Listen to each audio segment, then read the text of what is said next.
આજના સંધાનના કાર્યક્રમમાં આપ સૌનું સ્વાગત છે. હું પ્રોફેસર મુકુંદલાલજી વાડેકર પ્રાચ્ય વિદ્યા મંદિર વડોદરામાં નિર્દેશક તરીકે કામ કરી રહ્યો છું. મારી સાથે આજે છે ડૉક્ટર મિલિંદ જોશી.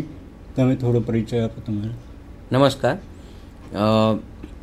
હું ડૉક્ટર મિલિંદ જોશી પ્રાચ્ય વિદ્યા મંદિરમાં સંશોધન સહાયક અધિકારી તરીકે વાડેકર સાહેબની સાથે હું ત્યાં આગળ કાર્ય કરું છું અને ત્યાં એમની સાથે એમના માર્ગદર્શનમાં કાર્ય છું. આજનો વિષય છે વૈદિક દેવતાઓ. આમ તો આપણે ઋગ્વેદ વગેરે બધા વેદોના જે જુદા જુદા સૂક્તો છે એના વિશેનો અભ્યાસક્રમમાં કાર્ય હોય છે. એ અનુસાર આજનો વિષય છે વૈદિક દેવતાઓ. આમાં મિલિંદભાઈ, તમે વૈદિક દેવતાઓ એટલે શું એ પહેલાં જાણવું પડે. વૈદિક એટલે વેદોમાં વર્ણિત દેવતાઓ.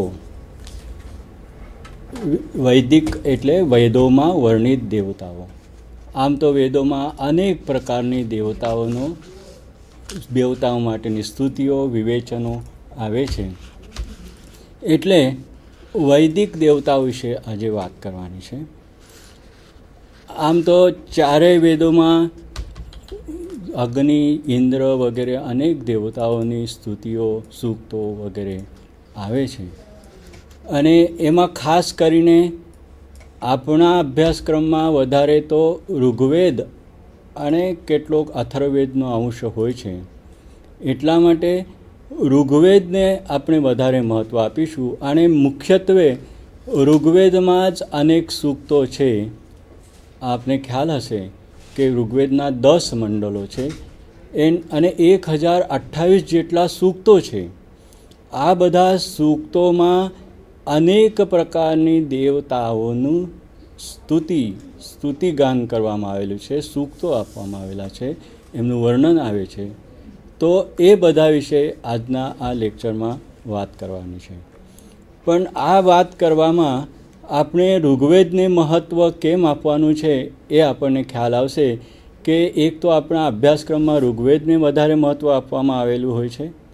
એની સાથે સાથે કાલક્રમની દૃષ્ટિએ જોવા જઈએ તો આપણો સૌથી પ્રાચીનતમ એવો ગ્રંથ, આપણું વાङ्મય બહુ જ વિશાળ છે. સંસ્કૃત વાङ्મય એ એટલું બધું વિશાળ છે અને એ સૌથી વિશાળ એવા આ વાङ्મયમાં સૌથી પ્રાચીનતમ એવો કોઈ ગ્રંથ છે તો તે ઋગ્વેદ છે. એટલે એ દૃષ્ટિથી પણ આવા પ્રાચીનતમ એ ઋગ્વેદના ગ્રંથ વિશે, એમાં આવતા દેવતાઓ વિશે આપણે વિવેચન કરીએ એ આજનો મુખ્ય વિષય છે. આપણા અભ્યાસક્રમમાં તો ઋગ્વેદને પ્રાધાન્ય છે જ. અને એટલા માટે આજના આ વ્યાખ્યાનમાં ઋગ્વેદમાં વર્ણિત દેવતાઓ વિશે અને એમના આધારે એમના વિશેષણો, એમના વિશેના સૂક્તો, એના વિશે કેટલીક વાત આપણે આ વ્યાખ્યાનમાં કરીશું. તો સાહેબ, વેદો એટલે મુખ્ય 4 વેદો છે તો કે જેમાં ઋગ્વેદ, યજુર્વેદ, સામવેદ અને અથર્વવેદ. તો આપણે આ જે મુખ્ય ઋગ્વેદને લગતા એના જે મુખ્ય દેવતાઓ છે, ગૌણ દેવતાઓ છે, અને તેમાં પણ પાછા કેટલાક દેવતાઓ સાહેબ કે જેવી રીતે દ્યુસ્થાનીય, તો એ બધા વિશે થોડુંક વિસ્તૃત રીતે અમને જણાવશો તો? હા, એટલે એ વાત આપણે કરીશું જ આ લેક્ચરમાં. એટલે આ વ્યાખ્યાન મુખ્ય દેવતા વિશેનું જ છે. પણ દેવતા વિશેનું આ વ્યાખ્યાન હોવા છતાં મુખ્ય આપણે એ પહેલાં વૈદિક દેવતાઓ એટલે વેદ શું, વેદ કેટલા, કઈ રીતે એનો વિસ્તાર થયો, એ બધાની થોડી પૂર્વ ભૂમિકા તરીકે જાણી લઈએ. વેદ એટલે એક એવું કહેવાય છે કે એક વિશાળ એવું વાङ्મય, પ્રવાહી વાङ्મય એવું વેદો હતું. અને એ વેદોને વિવ્યાસ ચતુરો વેદાન એવું કહેવાય છે. વ્યાસ મહર્ષિએ એને 4 ભાગમાં વહેંચી લીધા. અને એ 4 પ્રકારના જે ભાગ પાડ્યા એ ભાગને આપણા 4 શિષ્યોમાં વહેંચી દીધા. મિલિંદભાઈ, એ 4 શિષ્યોના નામો તમે કહેશો? પૈલ, વૈશંપાયન, જૈમિની, સુમંતુ, એ 4 એના શિષ્યો છે.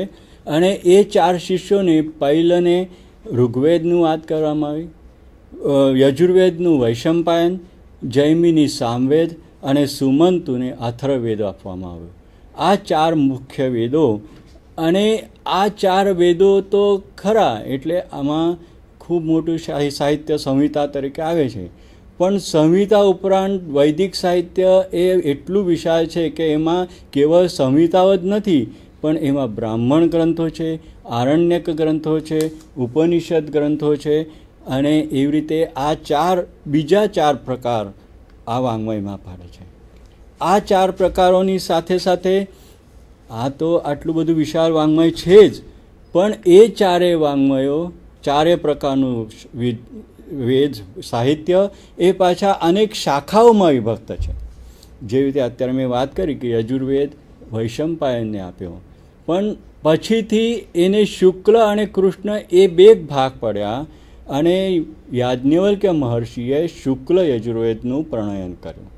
એવી રીતે આવા અનેક દરેક ઋગ્વેદના પણ શાખાઓ છે, યજુર્વેદની શાખાઓ, સામવેદની, અથર્વવેદની, અને એના બ્રાહ્મણ, આરણ્યક અને ઉપનિષદ ગ્રંથો, એનું પણ વિશાળ સાહિત્ય. એટલે જુદી જુદી શાખાઓની દૃષ્ટિથી એવા પ્રકારનું હોવાથી એ ખૂબ જ વિશાળ છે. હવે આમાં આ તો વૈદિક વાङ्મયમાં પાછું 6 વેદાંગો પણ આવે.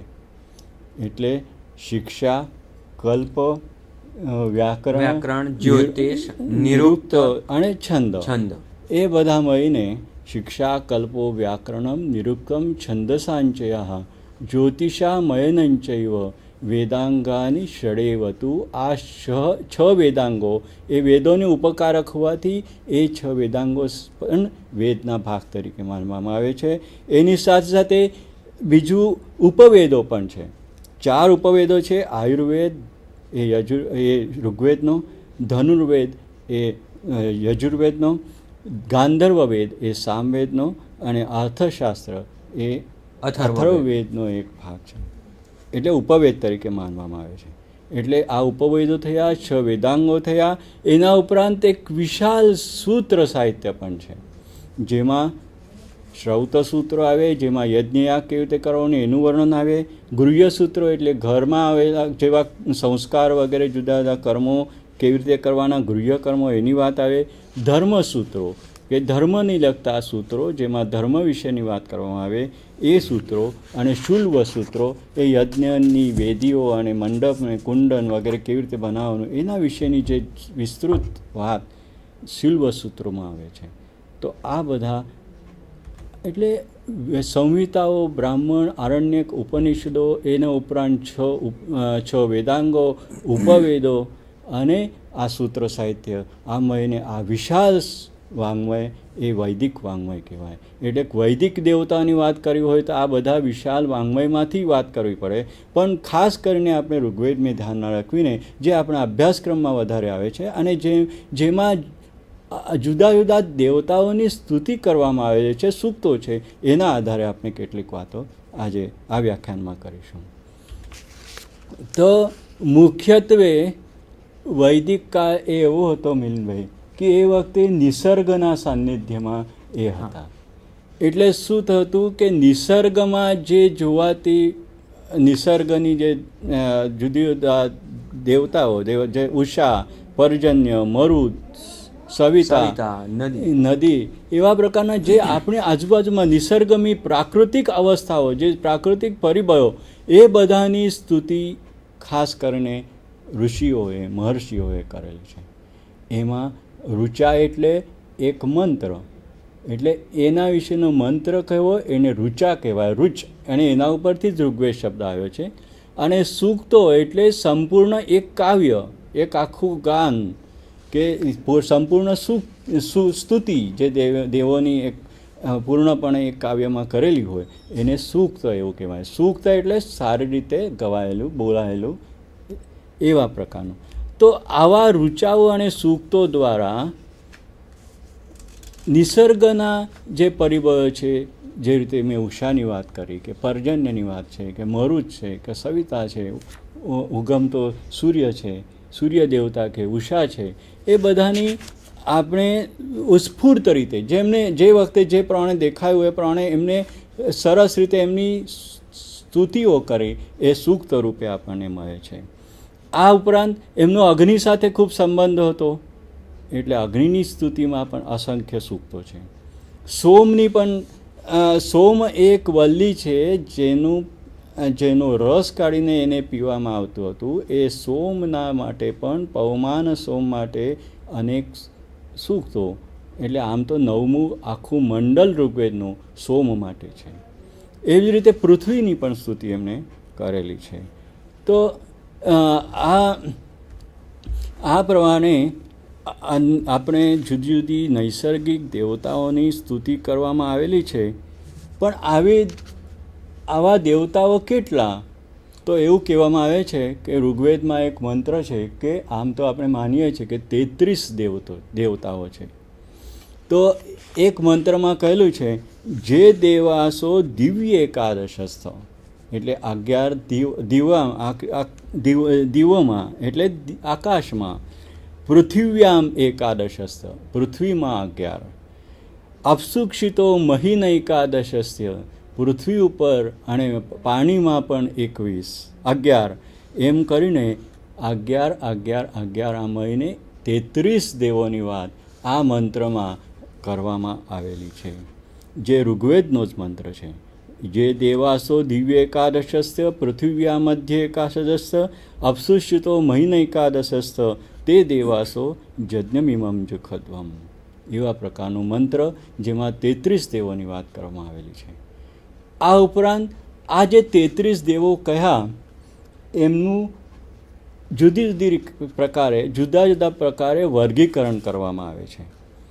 દાખલા તરીકે સૂક્તોની સંખ્યા અનુસાર જો વર્ગીકરણ કરવામાં આવે તો સૌથી વધારે જે દેવતા માટે સૂક્તો આવતા હોય એ સૌથી પ્રથમ આવે.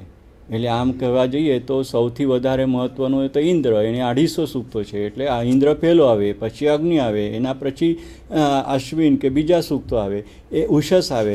કે આ રીતે જે સૂક્તોની સંખ્યાના આધારે જે ગણના કરવામાં આવે છે, વર્ગીકરણ કરવામાં આવે છે, એ એક પ્રકારનું વર્ગીકરણ છે જેમાં ઓછા કે અધિક સૂક્તો એનો આધાર લેવામાં આવે છે. પણ બીજું એક વર્ગીકરણ જે યાસ્કના નિરુક્ત, એટલે આમ વેદોનું ભાષ્ય એવું કહેવાય છે કે નિરુક્તમાં કરવામાં આવેલું છે. એ નિરુક્ત નામનો જે ગ્રંથ છે એ યાસ્કાચાર્ય, મહર્ષિ યાસ્કાચાર્ય લખેલો છે. એ યાસ્કાચાર્યના નિરુક્તમાં એમણે 3 પ્રકારની દેવતાઓની વાત કરેલી છે.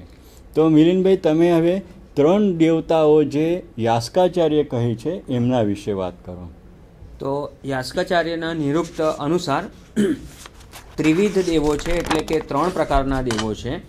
તો એક છે પૃથ્વી સ્થાનીય દેવતા, બીજા ક્રમે આવે છે કે મધ્યમ અથવા તો અંતરિક્ષ સ્થાનીય દેવતા, અને ત્રીજા પ્રકારે છે તો કે દ્યુસ્થાનીય દેવતા. આમ પ્રકારે 3 પ્રકારના દેવો વર્ણન કરવામાં આવેલું છે. તો એની સૂક્ત સંખ્યા અનુસાર પણ દેવો કેવા છે? તો પૃથ્વી સ્થાનીય દેવતા વિશે તો સાહેબ નદીઓ છે પૃથ્વી પ્રમાણે, પૃથ્વી પોતે છે, અગ્નિ છે, બૃહસ્પતિ છે અને સોમ છે. તો એમના વિશે પણ કંઈક તમે થોડુંક જણાવશો તો? હા, એટલે આપણે વર્ગીકરણ જોઈ લઈએ કે પછી દરેક દેવતા વિશે વિશેષ, એના વિશેષણો, એમના સૂક્તો, એના વિશે વધારે વાત કરીશું. પહેલાં આપણે પૃથ્વી સ્થાનીય દેવતા, એટલે જે પૃથ્વી ઉપર જે આપણને દેખાય છે એવા દેવતાઓની વાત, કે જે અત્યારે ડૉક્ટર મિલિંદભાઈએ કહ્યું કે નદીઓ, પૃથ્વી, અગ્નિ, સોમ વગેરે એ પૃથ્વી સ્થાનીય દેવતાઓ કહેવાય. હવે મિલિંદભાઈ, અંતરિક્ષ સ્થાનીય દેવતાઓની વાત તમે કરો. તો સાહેબ અંતરિક્ષ સ્થાનીય જે દેવતાઓ છે તો તેની અંદર ઇન્દ્ર છે, ત્રિત આપ્ત છે, અપામ નપાત છે, માતરિશ્વા છે, અહિર બુધન્ય છે, અજય એકપાદ છે, રુદ્ર, મરુત, વાયુ, વાત, પર્જન્ય અને આપહ છે. તો સાહેબ એના વિશે પણ કંઈક તમે હા, એટલે આ બધા એટલા માટે હું કહું છું કે પૃથ્વી સ્થાનીય દેવતા એટલે પૃથ્વી સાથેનો સંબંધ હતો. આ અંતરિક્ષ સ્થાનીય દેવતાઓનો સંબંધ અંતરિક્ષ સાથે વધારે હોવાથી કદાચ એમને અંતરિક્ષ દેવતા તરીકે માનવામાં આવેલી હોય. જે રીતે મરુત છે કે પર્જન્ય છે કે આ માતરિશ્વા છે, એટલે એ દૃષ્ટિથી કદાચ એનું વર્ગીકરણ અંતરિક્ષ સ્થાનીય દેવતા તરીકે કરવામાં આવેલું છે. હવે આપણે દ્વિસ્થાનીય દેવતાઓ જોઈશું. દ્વિસ્થાનીય દેવતાઓ જે છે તો તે આ પ્રમાણે છે: દ્યૌઃ, વરુણ, મિત્ર, સૂર્ય, સવિતા, પૂષા, વિષ્ણુ, વિવસ્વાન, આદિત્યગણ, ઉષસ અને અશ્વિનવ. આ જે દેવતાઓ છે તે દ્વિસ્થાનીય દેવતાઓ છે. તો સાહેબ તેના વિશે પણ કંઈક થોડુંક તમે કહેશો તો એ જે દ્વિસ્થાનીય જે દેવતાઓ છે તેમના વિશે કંઈક?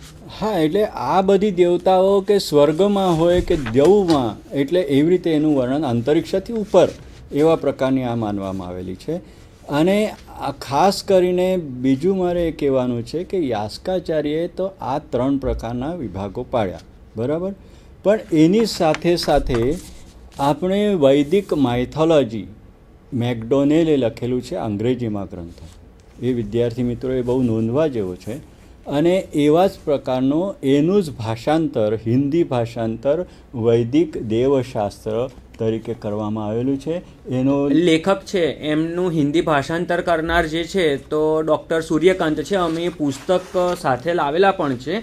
તો એ પુસ્તક વિદ્યાર્થી મિત્રો ખૂબ જ આપને ઉપયોગી થઈ શકે એવું છે. અને આ પુસ્તક ખૂબ જ સુંદર રીતે એમાં માહિતી કરવામાં આવેલી છે. અને આ પુસ્તકથી વિદ્યાર્થી મિત્રોને અભ્યાસક્રમ માટે ખૂબ જ આપણને સમજી શકાય એવું પૂરેપૂરી સચોટ માહિતી જે અંગ્રેજીનું ભાષાંતર તરીકે કરવામાં આવેલું છે વૈદિક દેવશાસ્ત્ર, તેનું ડૉક્ટર સૂર્યકાંતજીએ ખૂબ જ સારી અને સરળ ભાષા અને જે સમજી શકાય એવી રીતે કરેલું છે. એ ખાસ આપના માટે જોવા માટે અમે લઈને આવેલા છે.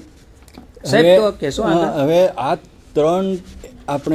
3 પ્રકારની દેવતાઓની વાત કરી, પણ આની સાથે સાથે આ વૈદિક માઇથોલોજી કે સૂર્યકાંત જે વૈદિક દેવશાસ્ત્ર તરીકે જેમણે લખ્યું છે એમણે અન્ય દેવતાઓની પણ વાત કરેલી છે.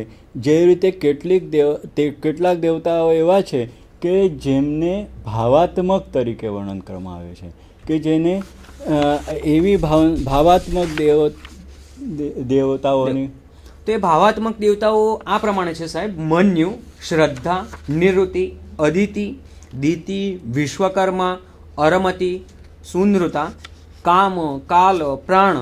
આ બધા જે છે તો ભાવાત્મક દેવતાઓ છે. તો તેના વિશે પણ કંઈક વાડકર સાહેબ તમે થોડુંક વિદ્યાર્થી મિત્રોને જણાવો. એટલે આમાં એવું છે કે વિદ્યાર્થી મિત્રો આ ભાવાત્મક એટલે એબ્સ્ટ્રેક્ટ, જેને હવે ઉષસ કે પર્જનને આપણે જોઈ શકાય, પણ શ્રદ્ધાને કઈ રીતે જોઈ શકાય, મન્યુને કઈ રીતે, એટલે આ જે આપણા અંદર રહેલા ભાવો, એ ભાવો દ્વારા જે વસ્તુઓ આવે છે એના માટે ભાવાત્મક તરીકે એ દેવતાઓના વર્ગીકરણ કરવામાં આવેલું છે.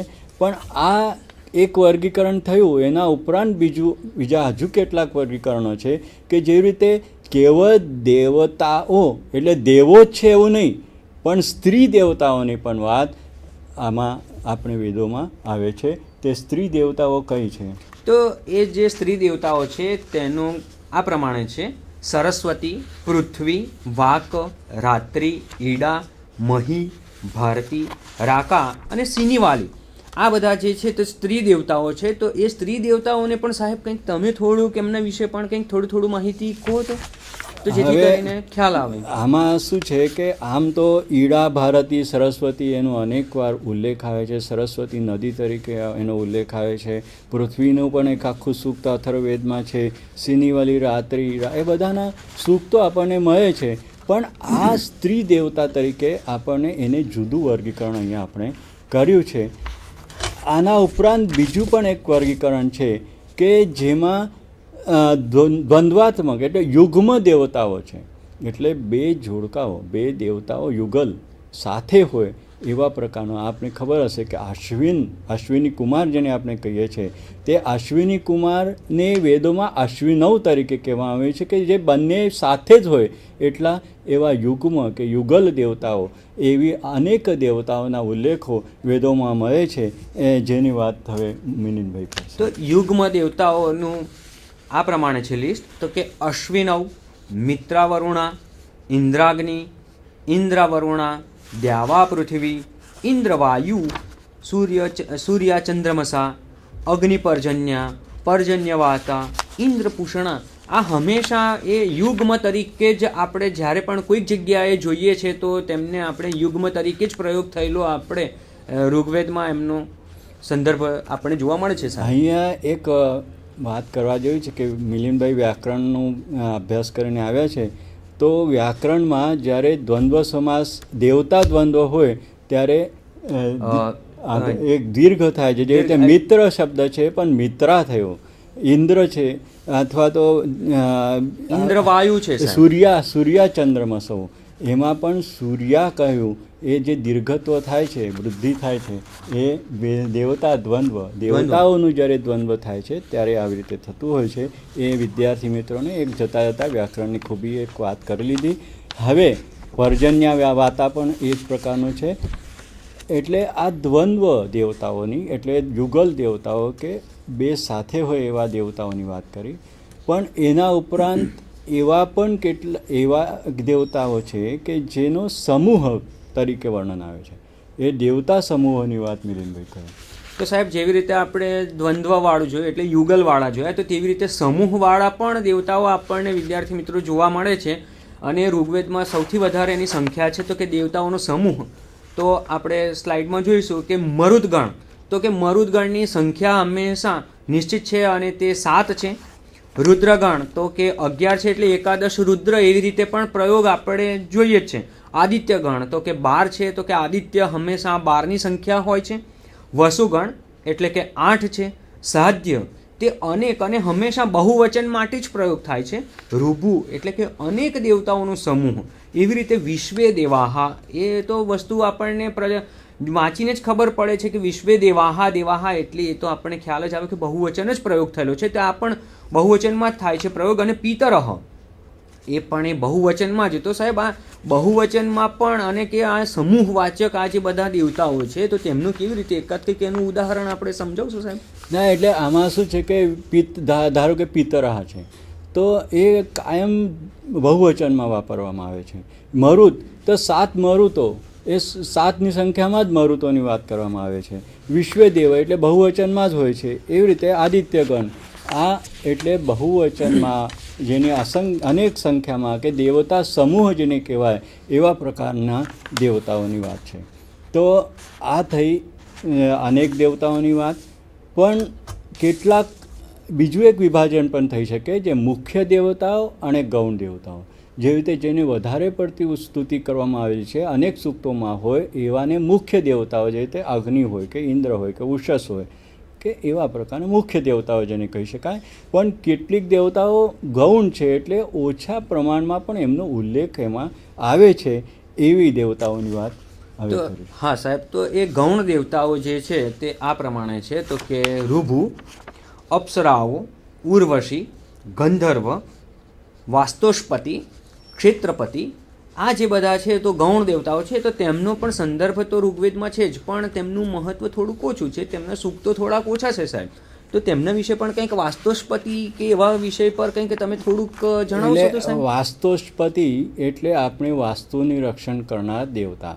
એવી રીતે ક્ષેત્રપતિ એટલે આપણો જે વિભાગ છે, આપણા જે ભાગમાં રહેતા હોય એ વિભાગનું રક્ષણ કરનાર દેવતા. એટલે આ સંરક્ષક દેવતાઓ તરીકે એનું વર્ણન હોય છે.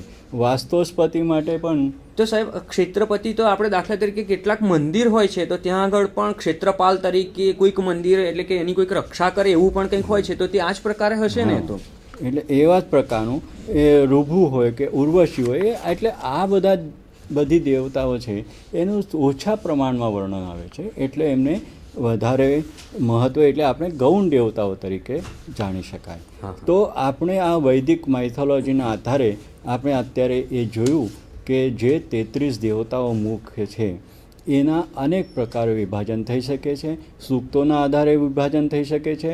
તેવી જ રીતે એનું અંતરિક્ષ સ્થાનીય, દેવસ્થાનીય અને પૃથ્વી સ્થાનીય તરીકે યાસ્કે કરેલું હોઈ શકે. અથવા તો હું ફરી કેમ કહું છું કે તમને ધ્યાનમાં આવે કે અત્યાર સુધી આપણે કયો વિષય અને શું વિષય પ્રતિપાદન થયું છે.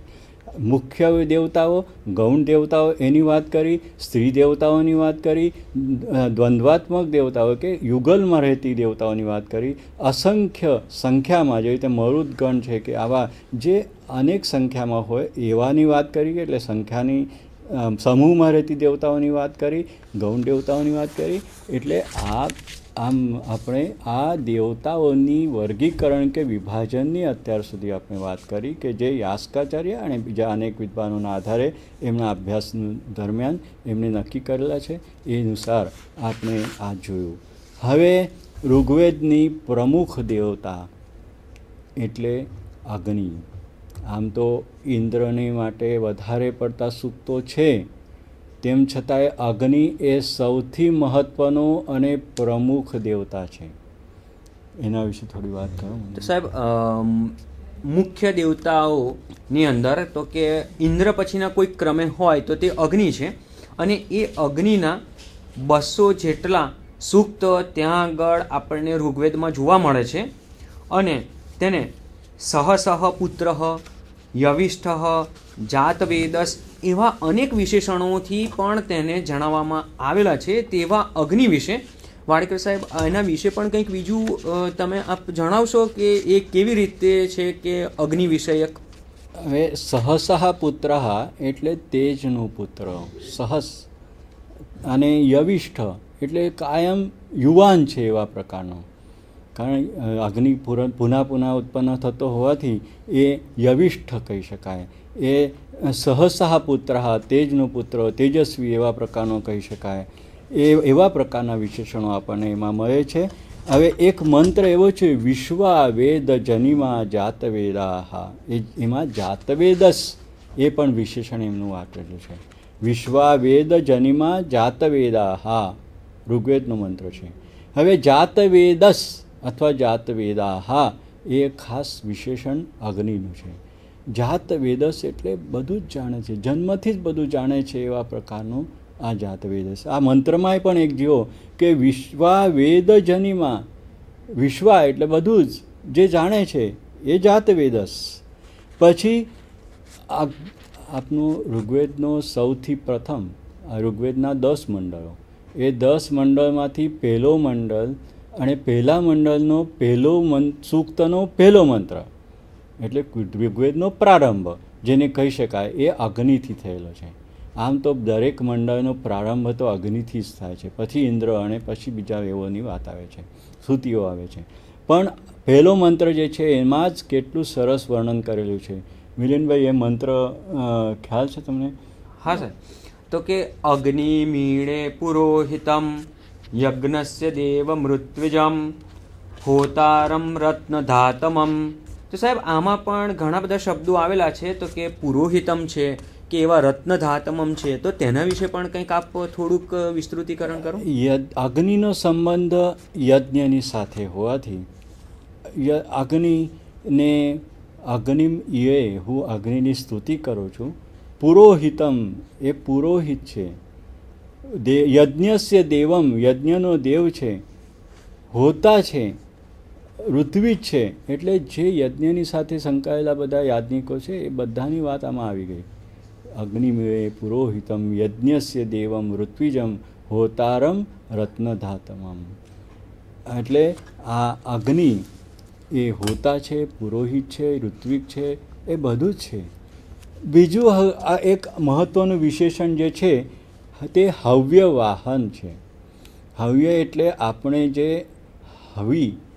હવિર દ્રવ્ય આપણે યજ્ઞમાં હોમીએ છીએ એ અગ્નિમાં નાખીએ અને અગ્નિ દ્વારા એ દેવો સુધી પહોંચાડવામાં આવે છે. એટલે અગ્નિ એ દૂત છે દેવોનો. અગ્નિ એ આપણું હવ્ય વાહન છે કે હવ્ય જે કંઈ આપેલું હોય એ દેવો સુધી પહોંચાડવાનું કામ અગ્નિ દ્વારા થાય છે. એટલે એને હવ્ય વાહન કહ્યું છે. ત્યાર પછી એને કવ્ય વાહન પણ કહ્યું. જેવી રીતે દેવો માટેનું જે હવ્ય હોય તે આપવામાં આવે છે એને હવ્ય કહેવાય.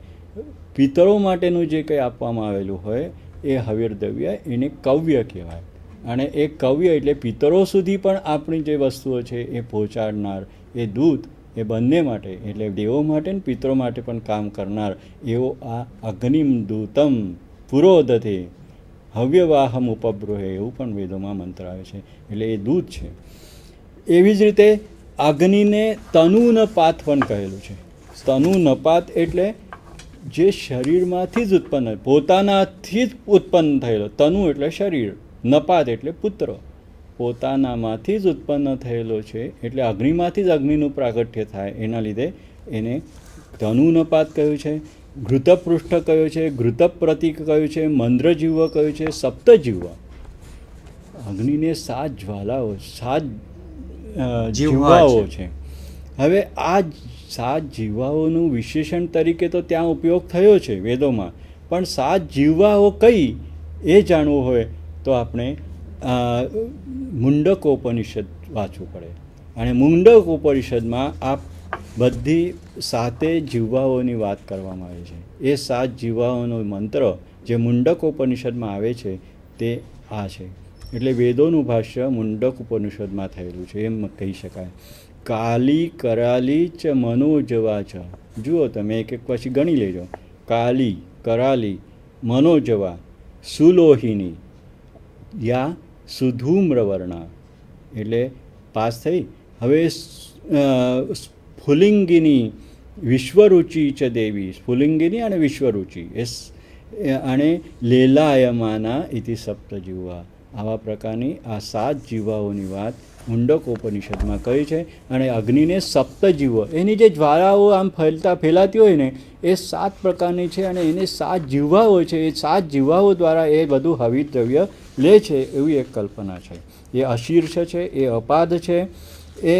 એની સરખામણી વૃષભ સાથે, ઘોડા સાથે, શેન સાથે, હંસ સાથે એટલે જુદા જુદા પ્રાણીઓ સાથેની એની સરખામણી કરવામાં આવેલી છે. એક અગ્નિના એમાં આજના જમાનામાં એક મહત્ત્વનો મંત્ર છે જેની યાદે વાત કરવાની આવશ્યક લાગે છે કે જેવી રીતે આ અગ્નિ કે એનર્જીને કહેવાય, એ એનર્જી ક્યાં ક્યાંથી આવી શકે એના માટેની વાત આજે આપણે અનેક પ્રકારની એનર્જીની વાત કરી રહ્યા છે. ત્યારે વેદોના કાળમાં ઋગ્વેદમાં પણ 5 પ્રકારના એનર્જીની સોલર અને જુદા જુદા પ્રકારના એનર્જીની વાત કરવામાં આવી છે. અગ્નિ તત્વની વાત કરવામાં આવી છે. એમાં કહ્યું છે ત્વમ અગ્નિ દ્યુભિઃ ત્વમ આશુ શિક્ષુનિઃ ત્વમ અદ્ભ્યઃ તમ અશ્વનોપરી. પાણીથી પણ અગ્નિ નિર્માણ થાય છે, સોલર હાઇડ્રો એનર્જી, અથવા અશ્વનોપરી પથ્થરથી તો એ થાય છે. તમ વનેભ્યા વનોમાં, અને ઔષધિભ્યા ઔષધિથી પણ અગ્નિની પ્રાકટ્ય થાય છે. એવા પ્રકારે 5 પ્રકારના સોર્સિસ ઓફ એનર્જી જેને કહેવાય એ વાત આટલા બધા પહેલાં ઋગ્વેદના કાળમાં આજથી 7000 વર્ષ પહેલાંની વાત કરવામાં આવેલી છે. તો આવી રીતે આપણે આ અગ્નિ વિશે વાત કરી. હવે બીજો મહત્ત્વનો દેવતા અથવા દેવ જેને કહેવાય એ છે ઇન્દ્ર. ભાઈ ઇન્દ્ર વિશે તમે. હા, તો મુખ્ય દેવ જે છે આપણો ઋગ્વેદમાં તે ઇન્દ્ર છે. અને ઇન્દ્રના સૌથી વધારે સૂક્તો 250 સૂક્ત છે. અને એ એકદમ એના વિશેષણો છે તો વજ્રહસ્ત છે, વજ્રપાણી છે. તો સાહેબ વજ્રહસ્ત અને વજ્રપાણી એ જે છે તો એ વજ્રહસ્ત અને વજ્રપાણી વિશે પણ કંઈક તમે એના વિશે કહેશો કે વજ્રહસ્ત તો કે હવે એ વસ્તુથી પણ આપણને ખ્યાલ આવે છે કે વજ્ર તો એક શબ્દ થયો અને હસ્ત એટલે હાથ. તો સાહેબ એવું છે ને કે વજ્રહસ્ત એટલે કે જેના હાથમાં વજ્ર છે તેવો વ્યક્તિ. પણ વજ્ર એટલે શું? હા, એટલે એ વજ્ર એટલે એક શસ્ત્ર છે જે ઇન્દ્રનું પોતાનું, બીજા કોઈ પણ દેવતા સાથે સંબંધ ન હોય એવા પ્રકારનું આ શસ્ત્ર છે જે ઇન્દ્ર પાસે જ છે, જેને અંગ્રેજીમાં થંડર બોલ્ટ કહેવાય. એટલે વજ્ર એ વજ્રપાણી કે વજ્રહસ્ત એ ઇન્દ્ર જ છે. અને એ વજ્રથી એ અનેક અસુરોનો નાશ કરે છે, સંહાર કરે છે. એટલે એને વજ્રહસ્ત વજ્રપાણી એક મંત્ર હું અહીંયા તમને સંભળાવું છું. યહ સોમપા નિચિતો વજ્રબાહુર યો વજ્રહસ્તા. એટલે આપણે 2:12 જે સજનાસ ઇન્દ્ર જેને સજનીય સૂક્ત તરીકે આપણે બહુ પ્રસિદ્ધ છે એમાંથી આ મંત્ર છે જેમાં કહ્યું છે કે એ સોમપાહા છે. ઇન્દ્ર કેવો છે? સોમનું પાન કરનાર છે. એટલે મેં પહેલાં એકવાર વાત કરી કે સોમ એક વલ્લી છે, એનો રસ કાઢવામાં આવતો હતો અને એ રસનું પાન કરવામાં આવતું હતું. એને પવમાન એવું પણ કહેવામાં આવે છે. એ સોમ એનું ઇન્દ્રપાન કરે છે. ઇન્દ્રને સોમરસ ખૂબ જ ગમે છે. સોમરસ પીવાથી એને ઉત્સાહ નિર્માણ થાય, એક પ્રકારનું એનર્જી જેને કહેવાય આજના જમાનામાં એને પ્રાપ્ત થાય અને એ બીજા અસુરોને અને સારા પરાક્રમો કરવા માટે એ પ્રવૃત્ત થાય. તો એવો એ ઇન્દ્ર એ વજ્રબાહુ છે. મિલિંદભાઈએ મને વાત કરી કે વજ્રબાહુ એટલે એ વજ્ર એ એક શસ્ત્ર કહેવાય એને, અને જે શસ્ત્ર વડે એ અનેક આસુરોનો નિપાત કરે છે, સંહાર કરે છે. તો બીજું એનું વિશેષણ છે વૃત્રહન. વૃત્ર એક નામનો એક રાક્ષસ છે. હવે એ વૃત્ર કોણ હતો, એ કઈ રીતે એનું સ્પષ્ટીકરણ કરવાનું, એના વિશે નિરુક્ત અને બીજા અનેક ભાષ્યકારોએ અનેક પ્રયત્નો કર્યા, એનું વિવેચન પણ કર્યું. પણ આપણે અત્યારે મુખ્યત્વે આપણે વાત કરીએ તો વૃત્ર એક પ્રકારનો અસુર કે રાક્ષસ છે જેનો વજ્ર દ્વારા ઇન્દ્રએ નાશ કર્યો. અને એ નાશ કરવાથી ગાયો છૂટી થઈ અથવા તો નદીઓ વહેવા માંડી, એવા પ્રકારનો વજ્ર છે. એટલે વૃત્ર એક એવા પ્રકારનો અરાજક તત્વ છે કે જે સારી વસ્તુઓને રોકી રાખે અને આવવા ના દે. અને આ ઇન્દ્ર જેવા સત્કર્મી સત્પુરુષો એ વસ્તુઓમાંથી દૂર કરીને આપણે માર્ગ કરી આપે છે અને પ્રવાહ થાય, નદીઓનો પ્રવાહ થાય, ગાયો છૂટી થાય, એવા પ્રકારની વાતો. એટલે આપણે આટલી જ વાત અત્યારે કરી લઈએ. એ મઘવન છે એટલે બહુ જ ઉદાર છે, દાનશીલ, જે મળે તે બધું આપી દે. શૂર છે, વિદ્વાન, શૂર એવો પ્રકાર. એ પછીના સમયમાં એને શક્ર પણ, એટલે અથર્વવેદમાં તો શક્ર છે જ શબ્દ, અને આપણા સંસ્કૃત સાહિત્યમાં તો ઇન્દ્રને શક્ર કહેલો છે. એ શચીપતિ પણ છે, એટલે શચી એની પત્ની. અને ઇન્દ્રના અનેક પરાક્રમોની ગાથા એના સૂક્તોમાં આપણને મળે છે. એટલે મેં સજનીય સૂક્તની વાત કરી. સજનાસ ઇન્દ્રહા. આમ તો એક પ્રશ્ન એવો થાય છે કે આ તમે દેવોની વાત કરો, પણ એ ખરેખર એ દેવો છે કે નહીં? નાસ્તિક લોકો એવું પૂછે છે કે આ ખરેખર ઇન્દ્ર છે? ઇન્દ્ર શું છે આ બધું? તમે ઇન્દ્રની વાત કરો છો, આ મંત્રમાં સરસ કહ્યું છે સજનાસ ઇન્દ્ર, એ સૂક્તમાં જ આવે છે 2:12માં. યમ્સમાં પૃચ્છંતિ કુહસેતિ ઘોરમ. આ ક્યાં છે આ ઇન્દ્ર? ઉતે માહુર નૈશ અસ્તો. બીજા તો કહે છે કે એ છે જ નહીં, ઇન્દ્ર જેવું કોઈ તત્વ છે જ નહીં. પણ ઋષિ કહે છે નહીં, એવું નથી. શ્રદ્ધ અસ્મય દત્ત. આના ઉપર શ્રદ્ધા રાખો, એ છે ઇન્દ્ર તત્વ. અને સજનાસ ઇન્દ્રા, એ ઇન્દ્ર છે. તો એ ઇન્દ્ર કેવો છે એના વિશે આખા સૂક્તમાં વિવેચન કરવામાં આવ્યું છે. એના અનેક પરાક્રમોની ગાથા ગાવામાં આવેલી છે. અને એમાં કેટલીક વાતો આપણે અહીંયા કરીએ કે જે રીતે એને વલ, અહી, વૃત્ર, શંબર, દસ્યુ, ધનુ, આ બધા અનેક પ્રકારના અસુરો રાક્ષસોની વાત આ સૂક્તમાં આવે છે. અને એ બધાને સંહાર કરવાનું કામ ઇન્દ્રે કરેલું છે. પછી ઇન્દ્રનો બીજો એક મહત્ત્વનો પરાક્રમ છે, તે એ છે કે એને અપાલાનો ચર્મરોગ દૂર કર્યો. એટલે જેવી રીતે અશ્વિન સૂક્તો આપણે આગળ જતાં જોઈશું, જેમાં અનેક પ્રકારની એમને પરાક્રમો આવા કર્યા છે કે આ દેવોના વૈદ્ય છે, એમણે અનેક લોકોના રોગો દૂર કર્યા અનેક પ્રકારના. એવી રીતે ઇન્દ્ર વિશે પણ કહેવાય છે કે અપાલાનો ચર્મરોગ દૂર કર્યો. એવી રીતે અપાલા પિતાનું ખાલિત્ય એટલે એ જે ટાલ પડેલી હતી માથાની, એ પણ એમણે દૂર કરી. એવી જ રીતે શ્રોણનું પંગુત્વ અને અંધ પરાવૃત્તને દૃષ્ટિ પ્રદાન કર્યું. એટલે આવા પ્રકારના, એટલે અસુરોને હણ્યા છે, સંહાર કર્યો છે, એ તો વાત ખરી, પણ એની સાથે સાથે અનેક આવા બીજા પરાક્રમો પણ ઇન્દ્રે કરેલા છે. તો હવે આપણે ઉષસ દેવતા વિશે થોડી વાત કરીએ. તો સાહેબ હવે મુખ્ય દેવતામાં છે તો કે ઉષસ, તો તેને પ્રાતઃકાલીન અધિષ્ઠાત્રી દેવતા કહેવાય છે અને તેના 20 જેટલા સૂક્ત ઋગ્વેદની અંદર છે. તો તેના અનેક વિશેષણો પણ છે તો કે મનોરમ્ય છે અને કાવ્યમય વર્ણન પણ કરવામાં આવેલું છે. અને એના વિશેષણો વિશે પણ થોડીક માહિતી પણ કંઈક આપશો સાહેબ? હવે એ તેજસ્વી છે. ઉષસ એટલે આમ તો ઉષસ એટલે ઉષકકાલ, જે આપણે સવારે જોઈએ છીએ કે ઉષકકાલ થાય પછી આપણે સૂર્યોદય થાય. પણ એ જે સમય છે એ સમયની જે દેવતા એને ઉષા દેવતા એવું કહેવામાં આવેલું છે. અને એ ઉષા દેવતા કેવી છે? તેજસ્વી. સ્વાભાવિક છે કે તેજ એનું હોય, શુભ્ર વર્ણ હોય અને સરસ સારા સારા કપડાં પહેરીને આવેલી છે, સુંદર વસ્ત્રોથી મંડિત છે, એવા પ્રકારનું વર્ણનો એમાં આવે છે. અને એ નર્તકી જેવી છે. આમાં છે ને કવિ બહુ જ કાવ્યમય બની જાય છે. અને ઉષના સૂક્તોનું, ઉષની વાત કરવામાં આવે તો અનેક પ્રકારના વિશેષણો અને સુંદર સુંદર વર્ણનો એ કરે છે. એ કહે છે કે નર્તકી સમાન છે. નર્તકી ઘણીવાર એવું કહેવાય છે કે નર્તનમાં પોતાના અંગ પ્રત્યંગો, જુદા જુદા શરીરનું પ્રદર્શન થાય છે. એવી રીતે આ ઉષસની માટે પણ કવિ કાવ્યમય બનીને કહે છે કે એ પણ નર્તકી જેવી આપણું શરીર પ્રદર્શન કરી રહી છે. આમ તો બીજું એવું કહેવાય છે કે એ નર્તકી સમાન તો છે જ, પણ સાથે સાથે એ બહુ સુંદર છે દેખાવમાં. એનું સૌંદર્યનું વર્ણન પણ સદા યુવતી છે. કાયમ જેવી અગ્નિ જેવી એ પણ રોજે પ્રાતઃકાલે આવતી હોવાથી અજરામર પણ છે. એના લાલ ઘોડાઓ છે, ઘોડાઓ અને ગાયો સાથેનો એનો રથ છે.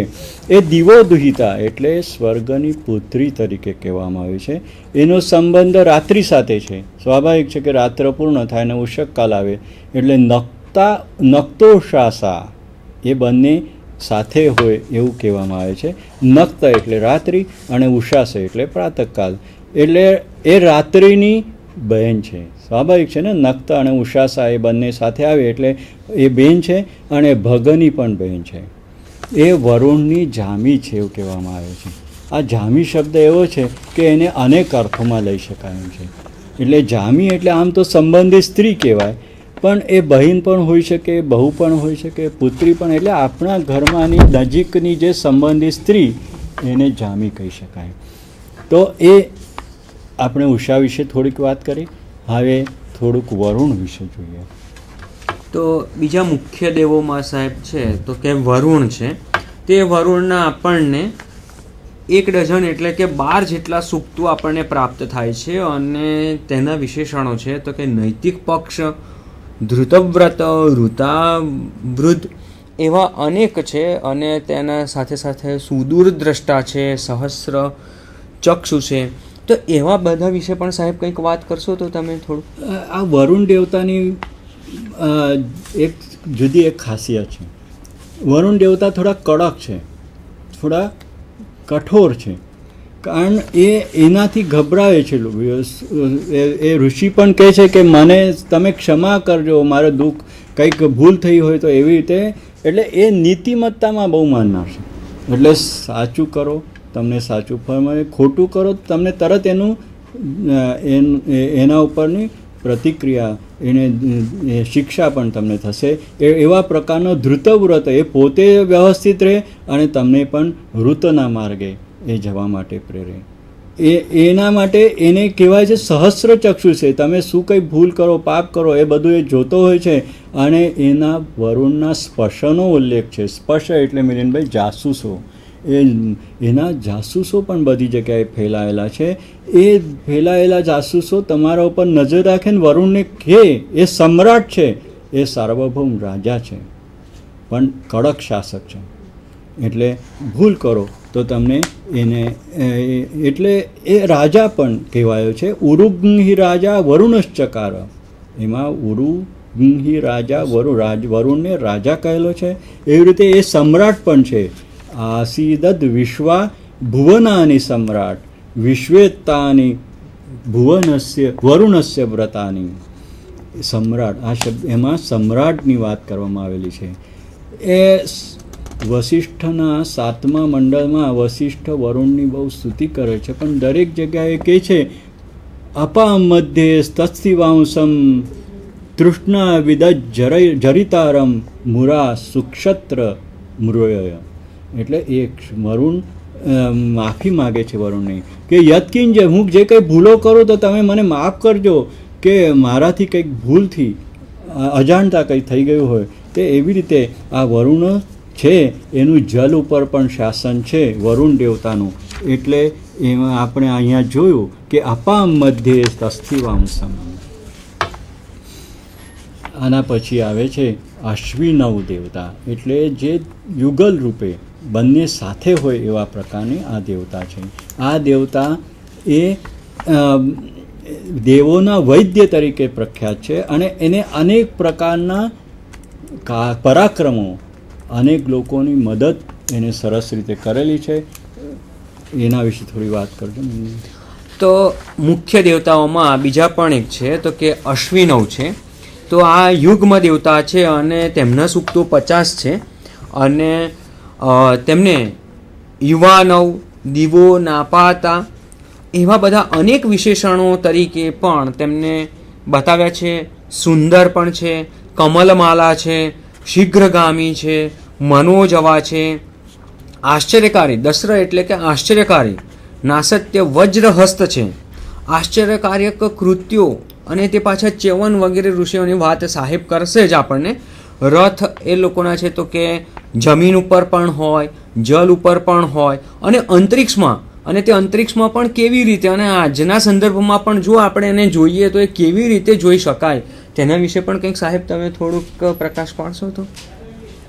એટલે આ અશ્વિનવ દેવતાઓ છે ને એ દેવોના વૈદ્ય છે. એટલે એને અનેક લોકોને એમનું અંધત્વ દૂર કરવા માટે, આંખો આપવા માટે, વિશાલાને તો પગ તૂટી ગયો છે ને લોખંડનો પગ લગાવી આપ્યો. એટલે જો અત્યારની દૃષ્ટિથી સર્જરી કે આ બધું જે કહેવાય એવા પ્રકારનું જ્ઞાન, કે વનસ્પતિઓનું જ્ઞાન એવા પ્રકારનું હતું. એ ચ્યવન ઋષિના આપણે બધા જાણીએ જ છીએ કે ચ્યવન પ્રાશ આપણે અત્યારે બહુ ખાઈએ છીએ, કામળાથી બને છે, પણ એ ચ્યવન ઋષિના નામથી આવે છે. પણ મુખ્ય એ છે કે ચ્યવન ઋષિને આ અશ્વિન દેવતાઓએ જુવાન બનાવ્યો હતો.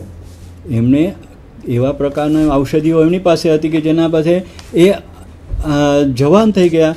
એવા પ્રકારના અનેક વસ્તુઓ છે કે જેવી રીતે એણે એક માથાનું આખું ઓપરેશન, જેને કહેવાય કે એક ઋષિને, આથર્વણને નામના ઋષિ છે, એમનું આખું માથું બદલીને એને ઘોડાનું માથું, જેવી રીતે આજે આપણે જોઈએ છીએ ગણેશજીને આપણે હાથીનું માથું આપણે હોય છે, એવા પ્રકારનું આ ઘોડાનું માથું એમને એ મૂકવામાં આવ્યું. એવી રીતે અનેક પ્રકારના ચ્યવન ઋષિ છે કે આ કાયાકલ્પ, આજના જમાનામાં કહેવાય છે આખું શરીર યૌવન બનાવી દીધું કે અલગ બનાવી દીધું, એવા પ્રકારના આ અનેક કૃત્યો એમણે કરેલા છે. મિલિંદભાઈએ વિમાનની પણ વાત કરી. વિમાનનું પણ કે જમીન ઉપર ચાલનાર રથો તો હોય, પણ આજે સમુદ્રમાં પણ રથો ચાલે, એટલે જહાજો. અને એના ઉપરાંત જે સુપરસોનિક એવા મનસોપી જવિયાન, મનથી પણ વધારે વાયુથી પણ વધારે સ્પીડવાળા એવા પ્રકારના એ વિમાનોની પણ એમાં વાત કરવામાં અશ્વિન સૂક્તોમાં આવે છે. અને એ જાણકાર છે અને એ વાસ્તુવિદ્યાના પણ જાણકાર છે, એવા પ્રકારના છે. ત્યાર પછી એક એ છે તે સોમની વાત મેં થોડી કરી હતી કે એ સોમ રસ છે, અને એ સોમ રસ દ્વારા આપણે માદક નથી પણ એ આનંદદાયક એવા પ્રકારનો રસ છે. અને છેલ્લે આ બધા અનેક દેવતાઓ આપણે જોયા, પણ ઋષિ છેલ્લે 10મા મંડળ, પહેલા મંડળના 164મા શ્લોકમાં કહે છે કે ઇન્દ્રમ મિત્રમ વરુણમ અગ્નિમાહુ રથો દિવ્યાસ સુપર્ણો ગરુત્માન એકમ સદ્વિપ્રા બહુધા વદંતી ઇન્દ્રમ યમમ માતરિશ્વાનમાહુ. એટલે આ અનેક પ્રકારના દેવતાઓ તો મેં કહ્યા, પણ તેમ છતાંય આ બહુ દેવતાવાદ છે કે એકેશ્વરવાદ છે. તો ઋષિ કહે છે કે આ બધા દેવતાઓ મળીને એક જ દેવ બને છે. અને એકમ સદ, એક સતને બ્રાહ્મણો કે ઋષિઓ જુદા જુદા સંદર્ભમાં જુદા જુદા દેવતાઓની દૃષ્ટિથી વર્ણન કરે છે એટલું આપણે કહીએ. આ બધાનો સંબંધ પછી આપણે તુલનાત્મક ભાષાશાસ્ત્રની દૃષ્ટિથી જોઈએ કે તુલનાત્મક દેવતાશાસ્ત્રની દૃષ્ટિથી જોઈએ તો પણ આપણને ખ્યાલ આવશે કે આમાંથી કેટલાય દેવતાઓ એવા છે કે જેનો સંબંધ અવેસ્તા સાથે છે. એટલે ઇન્ડો ઈરાનિયન દેવતાશાસ્ત્રમાં પણ કેટલાક છે જેનો સંબંધ આપણે ઋગ્વેદના દેવતા સાથે કરી શકાય. એમાં અવેસ્તામાં આપણે અગ્નિ કહીએ એને આતર કહેવામાં આવે છે, સોમને હઓમ કહેવામાં આવે છે, અસુરને અહુર કહેવામાં આવે છે, મિત્રને મિત્ર કહેવામાં આવે છે, વાયુને વયુ કહેવામાં આવે છે, યમને યિમ કહેવામાં આવે છે, વરુણને અહુરમસ્જ એવી રીતે, અને વૃત્રઘ્ન જે ઇન્દ્રને માટે વિશેષણ છે એ પણ વિશેષણ આપણને અવેસ્તામાં મળે છે જેને છે વેરેથ્રઘ્ન. આમ તમે થોડુંક ભાષાશાસ્ત્રની દૃષ્ટિએ જોવા જશો તો આપણને ખ્યાલ આવશે કે આ બધા એક સાથે સંબંધ છે. એટલે આપણું જે દેવતાશાસ્ત્ર છે એનો સંબંધ આપણે ઈરાનિયન સંસ્કૃતિ સાથે, ઇન્ડો ઈરાનિયન કલ્ચર સાથે જોડી શકાય એમ છે.